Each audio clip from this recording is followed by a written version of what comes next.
our next speaker, Kieran Snyder, who is the founder and CEO of Textio. So I actually started hearing about Textio last year from a number of YC alumni who use and love Textio. So they use Textio to analyze their job postings.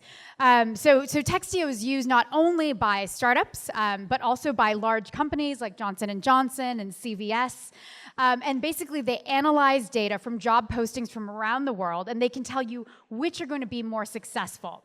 So Textio has been around for about 3 years, and they have raised $29.5 million, yes, which is amazing. What I thought was really cool, a really cool detail about them, is that about 50% of their team is female, and female or non-binary, and their board is over half female as well. So thank you.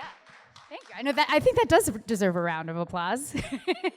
And so before Textio, Kieran held product leadership roles at Microsoft and Amazon. So I'm really excited to have you meet her today. And so welcome, Kieran. Hi. How many of you had heard of Textio before today? That'll help me level set. Oh, that's really exciting. So I'm Kieran. I am the co-founder, and one of the founders. I'm the CEO of Textio. We're going to go back a little bit through my journey, getting to Textio, and a little bit of our journey as a company. I'm going to walk you through today 5 really important decisions we made that have massively accelerated us. As Kat just mentioned, we're a Series B stage company. We raised $29.5 million so far, and 3 years and 3 months ago, we didn't exist. Okay, we were founded in late 2014. Thank you. So you can do this too, right? I'm going to show you when you leave today. You'll be like, yes, I'm ready. So a little bit about me. Whoops, too fast. There we go. Those are some old pictures of me. I grew up with a dad who is an engineer. He's 78 years old. He's still running his own company. He's totally my hero. Right? He started it when he was 40. I started Textio when I was 40. So I've literally seen the entire journey of his small engineering company. My mom was a writer, and I grew up to be an engineer and a writer, and very much formative in what we do at Textio. So when I went to college, I double majored in linguistics and math, which was a really prescient combination that I didn't know would be prescient at the time. And then I continued on, and I got a PhD in natural language processing. And I met someone else here today who is a graduate of the same program that I was in, so that's really exciting. But really, my whole life, in one way or another, from childhood all the way on up, was about the statistical measurement of language with math. I chose linguistics because I didn't want to pick between math and language. I've always really liked both. I've been coding since I was 3. I was really lucky to have a dad who was an engineer. So at my age, it was pretty unusual to have computers in your house when you were 3, because I'm in my 40s, but we did. I won my first science fair project in 4th grade by writing an early dating application that in BASIC, for those of you who are old enough, where if you put in your name and answered some questions about you, it would say the name of the person in the class that you were going to marry. Right. However, the people didn't know about if, then, and go to, so it was a really great coincidence. Whenever the boy I had a crush on put in his information, it said he was going to marry me. Teacher was a little suspicious, I think. The other thing I did a lot as a kid was I played sports. I played sports forever. I still coach my 3 daughters in basketball today. But sports and teamwork were a huge part of my upbringing, and it really gave me a major appreciation for teamwork and tenacity. So if you have daughters, get them into sports. It pays dividends forever. That's me as a little kid. That's me on the upper right in middle school. I've always had a flair for performance with a mullet, by the way. Still was willing to do that. And that's me in grad school with, I don't know how much we had to drink at that party. But as I came out of graduate school, I didn't know what I wanted to do. I spent a year just writing and ran out of money. And I had a friend at Microsoft at the time who said, I really think you'd like working in technology. You should work in software. I was like, no, I hate all those people. I went to grad school with all those people, not interested. And he's like, okay, but you said you needed a job. You're out of money. I'm like, good point. And long story short, he was right. I am absolutely a technology and software person. So I was at Microsoft for about 8.5 years, and it was a really good experience for me. I was hired as a computational linguist building spell checkers and grammar checkers, and by the time I left the company, my culminating project was leading Bing's native integration into Windows across thousands of people. So I really learned how to build software, always with a product and engineering focus. So when it came to Textio, I understood product, I understood natural language processing, and I didn't understand that much about starting a business. My co-founder and I, who I will talk about in a minute, we're both technical co-founders. Okay, so everything to do with sales and marketing and business operations and fundraising was all really, really new to me. I started writing a lot when I decided to leave big companies. Didn't know what I wanted to do, didn't know I wanted to start a company of my own. But a bunch of these got some press. I had started blogging quite a bit, and I started writing a lot about statistical measurement of bias, right? So I did a study when I was at Amazon. I don't know if I was a very good employee at Amazon, because I mostly sat in meetings logging how many times men and women interrupted each other, and then I published it in Slate. I don't know if they were that happy. I published a piece right as we were getting started that in Fortune on bias in performance reviews and technology that was really fortuitous because it went hyper-viral, and it ended up formative in Textio's history. I blogged. I had little comic strips of me and my daughters that I drew on the blog. That blog is still there, but now most of my blogging is at Textio. But I was really writing a lot. So again, always an engineer, always a writer. When Jensen and I decided to start Textio, we had a really clear vision, okay? And I'll talk a little bit about his background in a bit. From everything we had both done, we had this idea. It had nothing to do with talent. It had nothing to do with hiring. It had nothing to do with bias. Still doesn't. But if any time you wrote anything at all, okay, just think about this for a minute. You're writing a pitch to an investor. You're writing a sales email. You're writing a job description, which is probably how you know of us if you know of us. If you knew ahead of time who was going to respond, that would be super powerful, right? If any time you were writing, you knew exactly which aspects of your language were getting one group to engage while another walked away, then you could change your approach.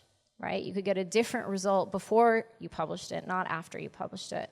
And so this thing we've come to call augmented writing, we didn't have that language 3 years ago, really means writing supported by masses and masses of data where your engine can find the patterns, which words, which formats, which constructions get one group to engage while another walks away. That was really our founding mission. The very first thing we built before we had ever had funding was a Kickstarter predictor. And Kickstarter was a fantastic place to prototype our technology because all the projects are public domain and all the outcomes are known. So you can look at the successful projects and the unsuccessful projects, and you have a really good data set.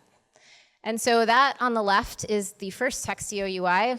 Jensen, our CTO, drew that on a napkin when we were in San Francisco. And you can see the first prototype we built looks actually a lot like that. And about 8 weeks into the company, we had this prototype working. We got to 97% predictive in minute one of a project as to whether it was going to make money. A little depressing. The quality of your idea has no bearing on whether you make money on Kickstarter. None at all. As a longtime product person, that was actually a little demoralizing. But the fonts you use, how long it is, where you place your video content, how you caption your video content, many of these things are highly predictive of success. So that was really interesting, and it felt like we were on to something really big, which is the way you communicate can sometimes even be more important than what you communicate in getting to a certain outcome. So 9 weeks into Textio, we raised our seed round with this. This was never going to be a business, right? It was never going to be like we're ready to go out the door. We're the go-to-market plan of helping Kickstarter entrepreneurs. There aren't enough of them to make that a billion-dollar business. But it proved that we knew what we were doing, and it worked. And so imagine you're in a room with a bunch of investors, and they all, by the way, are familiar with Kickstarter. They all have a favorite campaign. And you're like, so look, it works. And they're like, no, go find robot turtles. How does that one work? What would you have said about that? No, go find, the potato salad guy. Like, what would it have said about that? So you have to do this over and over again. But it worked. That was our first office in another co-working space that I will not name here. The Riveter didn't exist.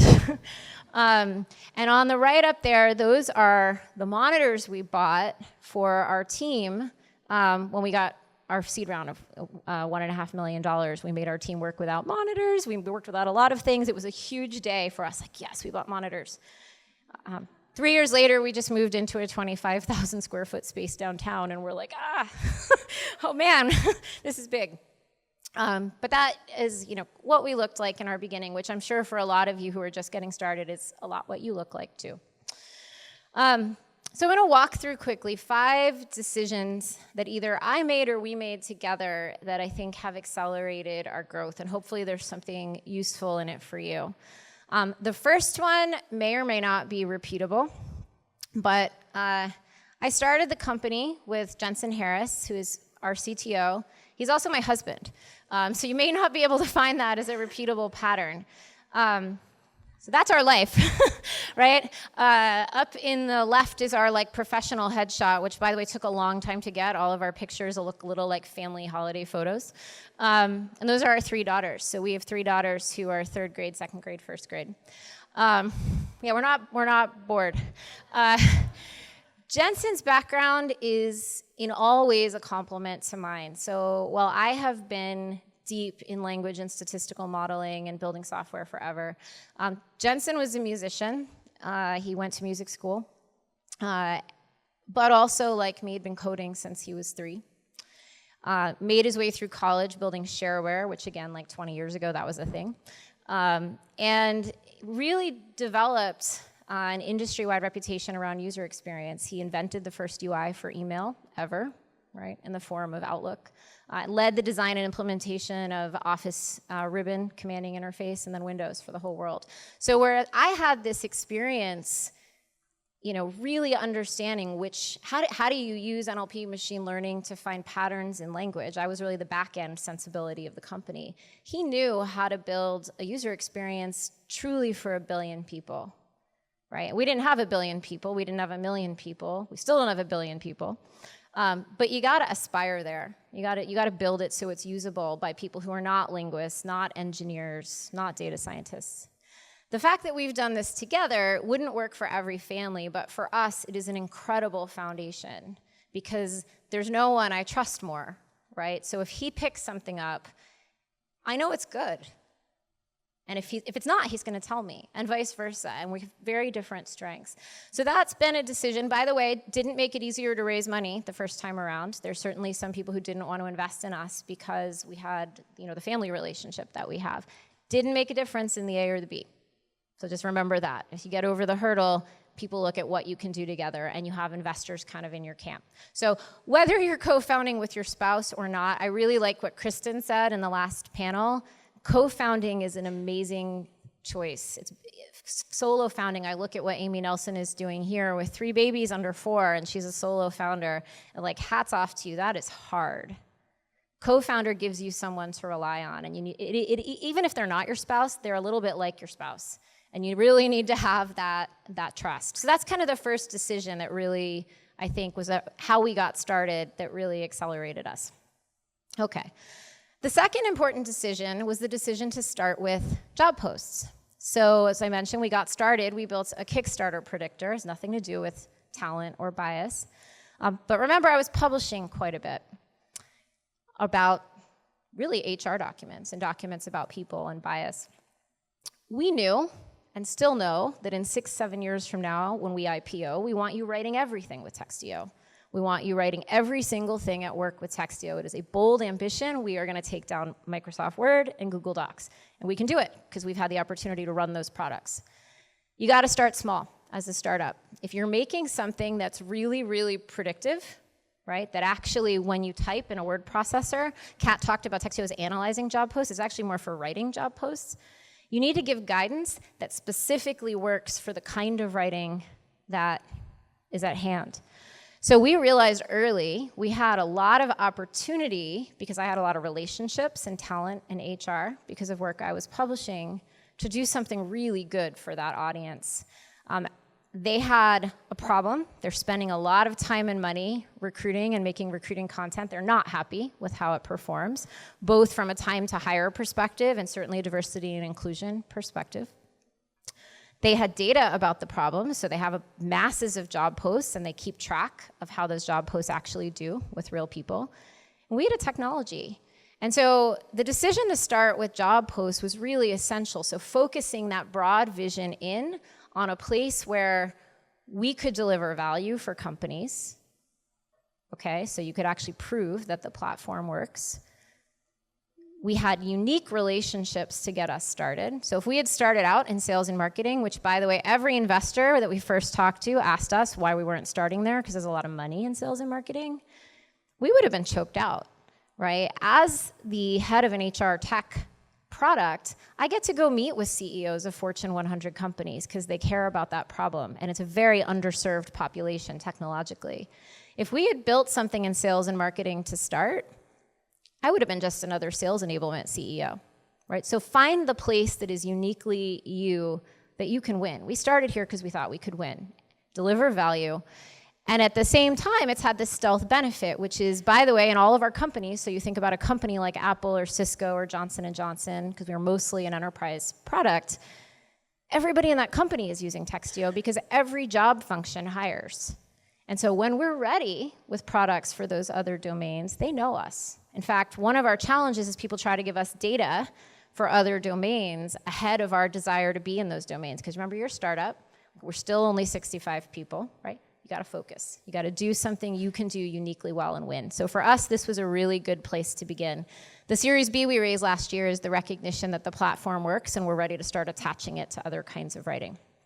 And then, of course, there's the wonderful benefit that actually you can solve some really significant bias problems for companies too, which is really important to us. As Kat mentioned, our company's half women, our exec team's half women, our board is more than half women. We live this. Okay. Let's skip through.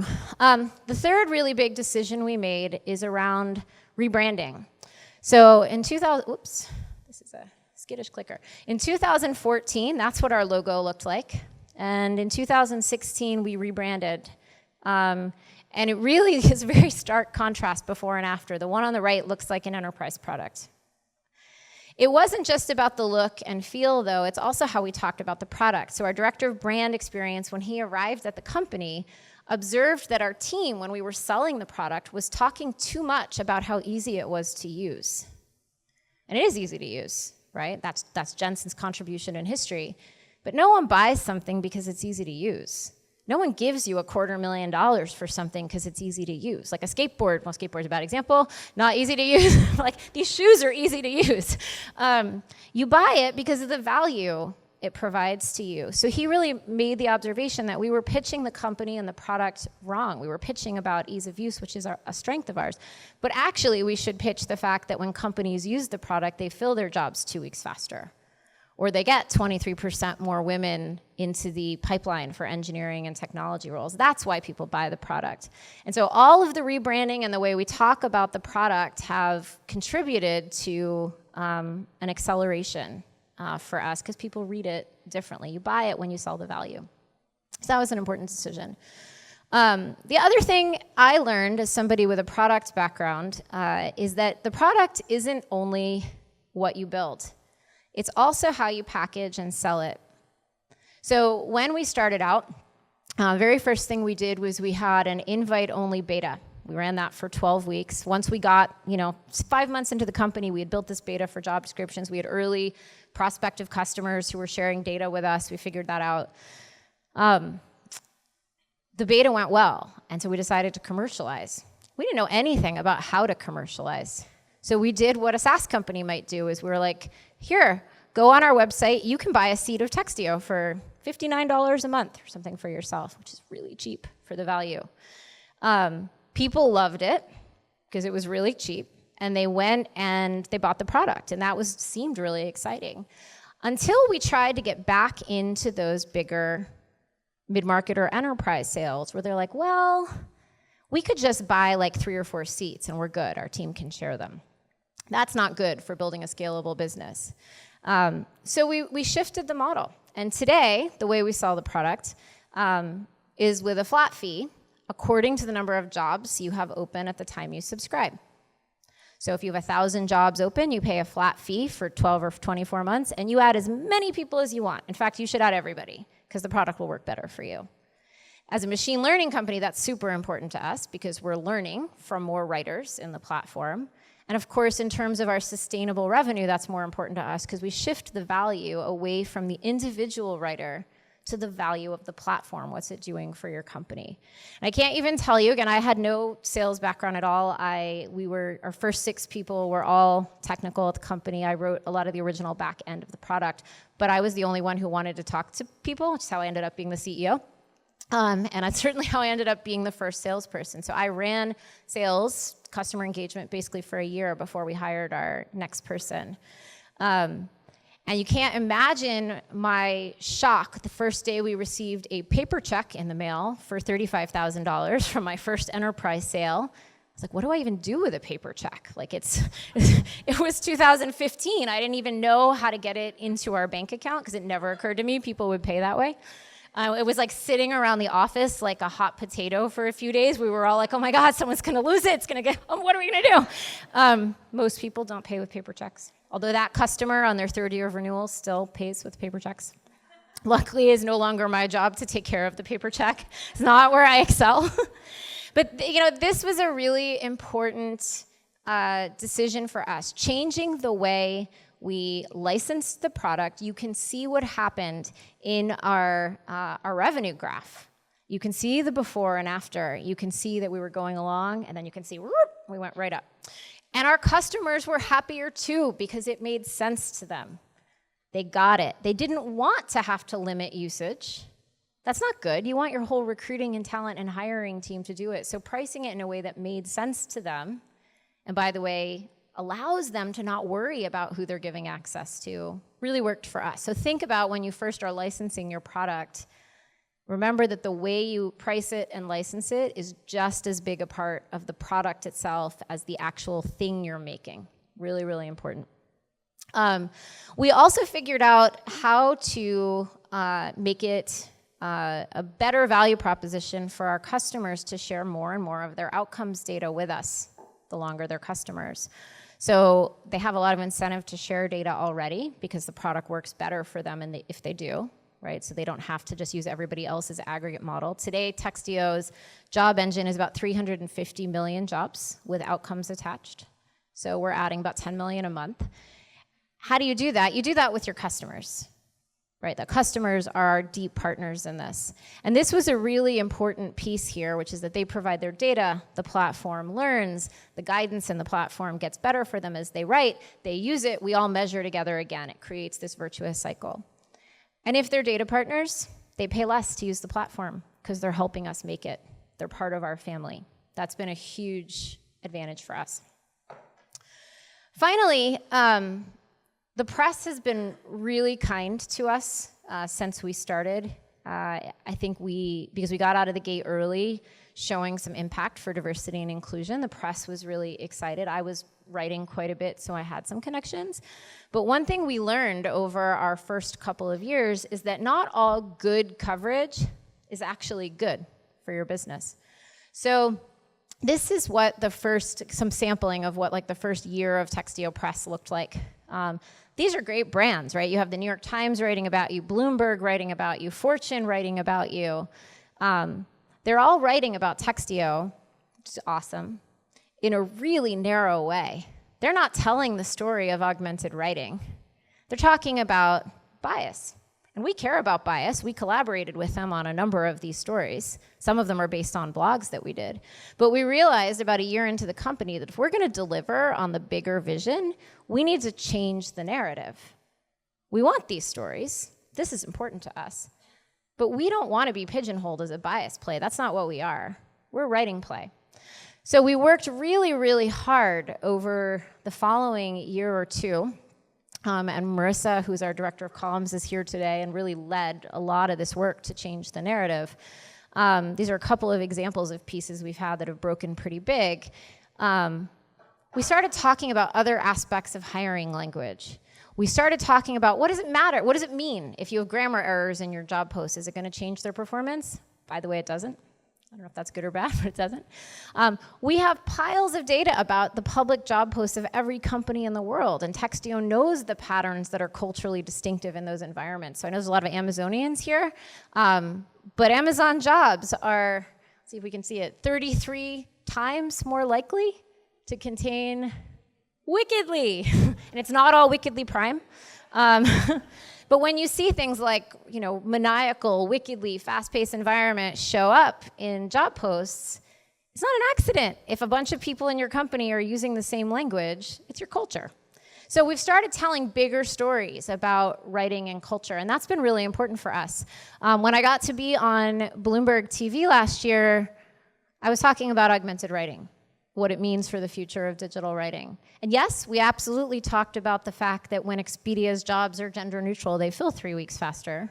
That's awesome, right? Not an accident. You reach the whole population. Of course, you find the qualified person more quickly.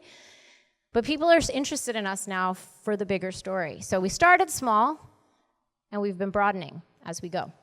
And you can see, just in the last 6 months, since we really brought this term big, people are talking about augmented writing as the category, and it's the category we're creating. So this is fantastic. This is what we wanted.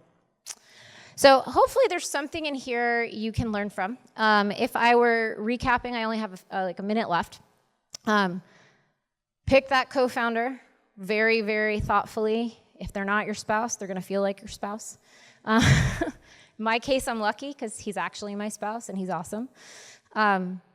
Start small, pick a problem that you can not only make traction on, but you're confident you have unique skills to win. Because you know what, if you don't win early, you don't win. You gotta pick a place that you can win. And then be really mindful of the fact that your product is also how you license it, not just what you build. And the stories you tell about yourself change how people see you, what they're willing to pay for you. And aim big. Don't let anybody put you in a kind of a small box. If you start out in a small box because you're trying to make progress, that's a choice you're making. It's not a choice that investors get to make on your behalf. It's not a choice that the ecosystem gets to make on your behalf. So, thank you. That was awesome. Thank you.